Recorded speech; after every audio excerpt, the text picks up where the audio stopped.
Jadi malam hari ini kita akan belajar soal gigi anak-anak gitu ya, atau gigi desidui. Nah, kira-kira apa sih yang akan kita pelajari itu spesifiknya? Nggak yang pure, oke, belajar gigi anak-anak, tapi kita nggak tahu tentang apa gitu. Nah, ada 6 poin yang akan kita pelajari. Yang pertama nih, tentang gambaran umumnya. Gigi sulung, gigi desidui itu gambaran umumnya seperti apa.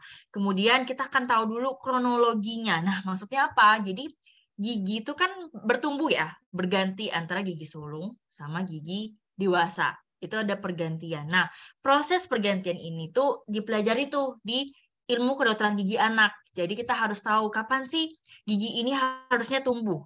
Kapan sih gigi ini harusnya tanggal gitu. Umumnya sih ya, nggak yang pasti, tapi umumnya normalnya seperti itu. Kalau misalnya ada perubahan dari angka normalnya berarti ada suatu keadaan abnormal, entah itu persistensi atau lain sebagainya. Nah, kemudian kita akan sedikit belajar nomenklatur. Sebenarnya udah dapat ya kelas untuk nomenklatur. Kalau teman-teman sini yang ikut paket Infinite dari beberapa bulan sebelumnya mempelajari nomenklatur atau penemuan gigi pasti udah paham dan udah mahir ya. Tapi aku di kelas malam hari ini sedikit memberikan review untuk diingat kembali.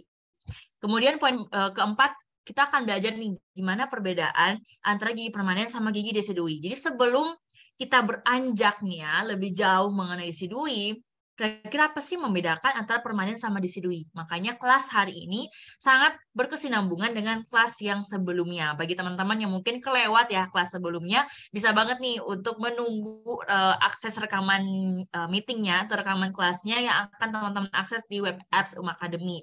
Kayaknya Kak Mindi udah kabari ya gimana aksesnya, bisa nunggu sampai kapan, jadi akan segera dikirimkan ke teman-teman. Oke, selanjutnya kita akan langsung masuk kira-kira perbedaan atau gimana sih gambaran anatomi gigi anterior dulu dari gigi sulung, kemudian gigi posterior. Jadi hanya dua aja, anterior sama posterior. Dan posterior di sini itu hanya spesifiknya molar ya. Kenapa? Karena seperti pretest yang teman-teman udah jawab tadi kan ada soal kalau nggak salah ya itu pretest apa posttest di mana gigi satu-satunya jenis yang tidak ada di gigi desidui atau gigi anak-anak adalah gigi premolar. Makanya di sini sebutnya langsung aja anatomi gigi molar gitu. Padahal sebenarnya anatomi gigi molar itu bagian dari gigi posterior. Oke, ini banyak pengantar deh kayaknya. Oke, langsung aja di sini aku kasih gambaran bersama dua bocil yang ucul di sini ya. Jadi gigi desidui itu totalnya 20. Kebagi atas 4 kuadran. Aku review lagi ya kuadran sama kayak aku gambarin sebelumnya di kelas sebelumnya. Kuadran itu bagi 4 kan, bagi 4 seperti ini. Nah, jadi setiap kuadrannya itu ini ya kuadrannya.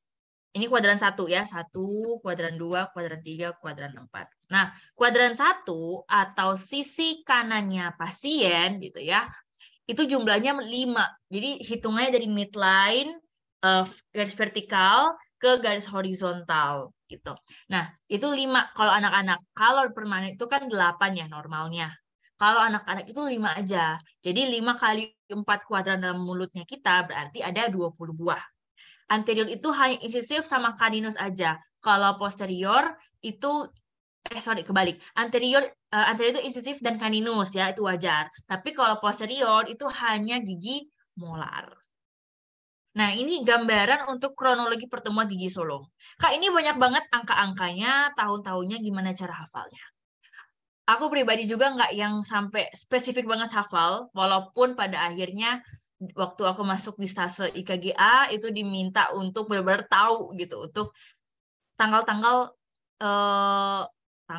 waktu-waktu kapan dia tanggal atau minimalnya kapan dia tumbuh harusnya gitu. Nah, jadi kalau misalnya di tabel 61A ini sumbernya dari Wolfel, waktu pembentukan dan kemunculan gigi permanen itu sebenarnya banyak ya. Di sini dijabarin awal pembentukan jaringan kerasnya, mahkota sempurnanya dibentuknya tuh kapan sih gitu. Mahkota sempurna tuh dibentuk bukan berarti udah jadi ya, enggak. Tapi udah dibentuk tapi masih di dalam gusi gitu, masih di bawah. Nah, terus biasanya kalau kita sebagai operator ya, kita sebagai dokter gigi, pasti kita akan fokus ke sini. Kok kepindah. Nih, ke kemunculannya.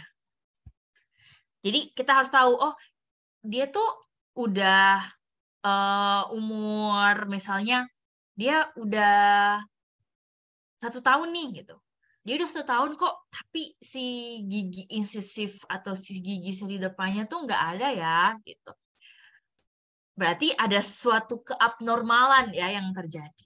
Gitu. Kita harus mencurigai apa yang terjadi. Apakah ada kista, apakah ada massa dan sebagainya, atau memang nggak ada benihnya gitu. Itu yang harus kita cari tahu. Jadi ini yang menjadi tujuan kemunculan. Kenapa kita harus tahu tanggal-tanggalnya, kapan dia muncul gitu ya. Dan akar sempurna gitu. Kita harus tahu. Jadi gigi itu bertumbuh mahkota dulu. Nanti ketika mahkota dia tumbuh, biasanya akarnya tuh belum ketutup sempurna. Jadi misalnya ada foramen apikalnya kan, kayak gini. Nah, inilah. Kalau misalnya dia baru bertumbuh, biasanya ya foramennya cukup besar gitu, hitungannya kayak gini lah besar. Kalau misalnya sudah sempurna penutupannya, berarti foramen apikalnya udah normal, yang senormalnya gitu. Jadi pembentukan akarnya udah selesai ya. Nah, korelasinya dengan klinis tuh apa? Jadi kalau misalnya akar itu sudah sempurna dan misalnya juga terjadi masalah ini ya, kalau ada gangguan, ini walaupun jarang banget sih kalau yang di anak-anak ada masalah giginya tuh karies yang masih kecil udah kariesnya besar, banyak lagi misalkan ada serampan dan sebagainya. Terus mau lakukan perawatan saluran akar untuk gigi sulung gitu. Nah, semisal ternyata kenanya di anak-anak yang 3 tahun gitu kan, terus udah 3 tahun, udah rusak lagi giginya dan mau diperbaiki, harus diperhatikan gitu. 3 tahun itu udah cukup belum? Jadi banyakkan dokter-dokter gigi itu di atas, misalnya kayak 4 tahun lah, kayak gitu. Kecuali kalau udah emergensi ya. Gitu. Jadi nggak boleh di bawah tahun ini. Kenapa? Kalau misalkan di bawah dari waktunya, kalau kita lakukan perawatan saluran akar, berarti nggak akan sempurna kan? Dalam artian bisa aja dia perforasi, dia sampai yang nggak akan bisa untuk diperbaiki gitu.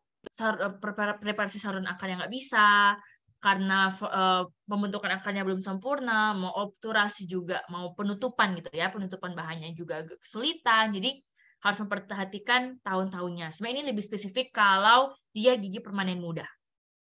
Oke, tapi kayaknya kalau bahas itu kita akan ambil kelas sendiri ya, mungkin di bagian kedokteran gigi anak. Tapi aku kasih gambaran aja. Nah, nanti kalau di gigi anak-anak itu harus tahu muncul gigi sulung berdasarkan tabelnya. Jadi tabel 62 ini sebenarnya lebih memudahkan kita untuk pelajari. Kalau ini kan diurutkan berdasarkan urutan gigi ya per kuadrannya. Nah, kalau ini urutan kemunculan. Jadi lebih, kalau aku pribadi lebih terbantu sih sama tabel 62 ini. Jadi teman-teman bisa jepret, teman-teman juga kan punya ya videonya gitu. Jadi dibuka-buka aja web apps-nya, teman-teman bisa langsung akses, di pause, dipelajari gitu.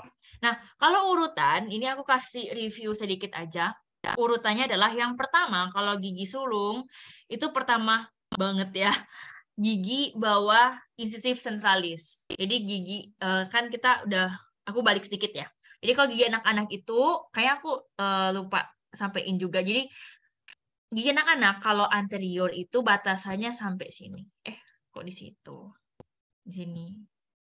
Nah, batasannya di sini. Jadi yang di belakang molar. Molar itu gigi geraham, belakang itu 2 aja. 1 sama 2. Entah kiri, kanan, atas, bawah, sama. Jadi totalnya itu 2 kali 4 kuadran. Jadi total molar itu 8 gigi ya, kayak di pretest. Kemudian kalau caninus, dia itu 1 aja jenisnya, setiap kuadran. Nah, kuadran ada 4, berarti caninus jumlahnya 4. Incisif itu ada incisif sentralis sama incisif lateralis ya, atau I1 sama I2. Di setiap kuadrannya ada 2. Nah, kalau ada 4 kuadran berarti 2 kali 4. Jadi ada 8 gigi incisifus anak-anak. Nah, kalau incisif sentral ya, si I1 yang pertama kali muncul itu yang bawah. Makanya kalau teman-teman lihat adik-adik ya, mungkin ada ponakannya, sepupunya, adiknya sendiri ya, itu biasa kemunculan giginya pasti di bawah dulu. Si 2-nya 0 bawah dulu gitu ya. Nah, setelah di bawahnya itu dia tumbuh, dia akan ke incisif lateralis bawahnya. Akhirnya di bawah itu jadi 4 gigi. Jadi 4 gigi bawah dia tumbuh dulu. Beriringan dengan si gigi sentralis yang atas. Teman-teman sambil membayangkan alurnya ya. Aku pribadi kalau ngafal ini lebih ke, oh abis ini dia akan naik ke atas ini gitu. Karena kadang kalau aku hafal berdasarkan angka itu agak sulit untuk masuk. Jadi mending dihafal alurnya. Jadi teman-teman tuh anggaplah jadi lagi jalan. Oh sekarang kita lagi berhentinya di gigi incisivus centralis, dia tumbuh tuh. Nanti dia akan ke samping. Nah setelah ke samping dia akan ke atas tumbuhnya. Ketiga, urutan ketiga. Jadi urutan ketiga itu si incisif centralis tapi yang atas. Nah, nanti urutan yang keempat, tapi selangnya agak jauh sih ya, sekitar tambah 2 bulan lagi, saat 9 bulan, si gigi incisif lateralnya itu dia tumbuh. Ya, jadi dia tumbuh, si gigi incisif semua udah lengkap, udah 8. Nah, nanti bakal lanjut ke molar pertamanya itu tumbuh. Molar pertama yang gigi anak-anak, dia tumbuh urutan kelima. Ya, dia tumbuh saat 12 bulan, jadi saat 1 tahun dia bertumbuh ya, jadi kayak kado ulang tahun ke-1 itu bertumbuh si gigi molar 1. Nah, dia bertumbuh tapi yang bawah ya, jadi semuanya ratanya itu bawah duluan kalau gigi sulung. Jadi di bawah dia tumbuh, kemudian akhirnya molar atas juga ikut supaya membentuk adanya kunci oklusi. Nah, jadi kayak dia mengatup gitu ya giginya. Nah, nanti setelah itu si kaninus mulai tumbuh nih. Jadi pertama incisif dulu diberesin, kemudian molar pertamanya tumbuh tuh bawah, terus atasnya tumbuh. Nanti urutan yang ketujuh itu si gigi taring ya atau kaninus, tapi bawah lagi semua startnya rata-rata di bawah. Rata-rata dimulai dari bawah gitu ya. Jadi dia dari bawah kaninus, kemudian nanti kaninus atas juga nambah. Dan yang terakhir si molar kedua, bawah lagi duluan, kemudian yang di atas, ya. Nah, sebenarnya dari kronologi pertemuan gigi sulung, teman-teman bisa juga nih nambah referensi kalau mau belajar pertumbuhan gigi gigi campuran ya. Jadi dari sulung dia ada bertumbuh permanen, jadi gigi campuran itu satu gigi permanen nongol aja itu udah masuk ke periode gigi campuran. Nanti teman-teman akan bisa cari referensi di Wolfeld, misalnya kapan sih molar 1 itu bertumbuh. Terus kalau permanen yang gigi duluan tumbuh tuh yang memulai daripada gigi campuran, gigi apa sih? Itu yang akan teman-teman dalami lagi ya, pelajari lagi setelah kelas ini mungkin. Kenapa? Karena itu sangat krusial, apalagi kalau teman-teman masuk di stase atau di Departemen Ilmu Kedokteran Gigi Anak, waktu-waktu pertumbuhan ini sangat krusial. Kenapa demikian? Teman-teman nanti akan disodorkan pertanyaan dari orang tuanya gitu. Misalnya kayak gini, Kak atau Dok gitu. Kadang suka dipanggil Kak atau Dok. Ini harusnya sudah bisa dicabut belum ya gitu, atau ini kok belum bertumbuh ya kayak gitu. Mereka kadang khawatir belum tumbuh padahal emang belum waktunya tumbuh, atau dipikirnya oh ya ini masih bagus sih giginya ya Dok, nggak usah dicabut, padahal sebenarnya waktunya dicabut. Kenapa? Karena udah ada gigi yang akan nongol dan bisa membuat giginya crowding itu gigi yang jadi ada gigi nih, dia persistensi, dia nggak lepas yang harusnya lepas, sehingga dia mau bertumbuh itu nggak bisa ke jalurnya. Akhirnya dia mencari jalur pertumbuhan yang lain, membuat giginya ini bertumbuh dengan arah atau posisi yang bisa dibilang tidak normal ya, teman-teman. Itu kurang baik secara estetika, secara fungsi, makanya harus tahu waktu-waktu pertumbuhan gigi. Oke. Ini sebenarnya gambaran ya kronologi pertumbuhan gigi sulungnya. Teman-teman bisa lihat kira-kira yang duluan tuh yang mana, ini dibantu sih untuk gambarnya.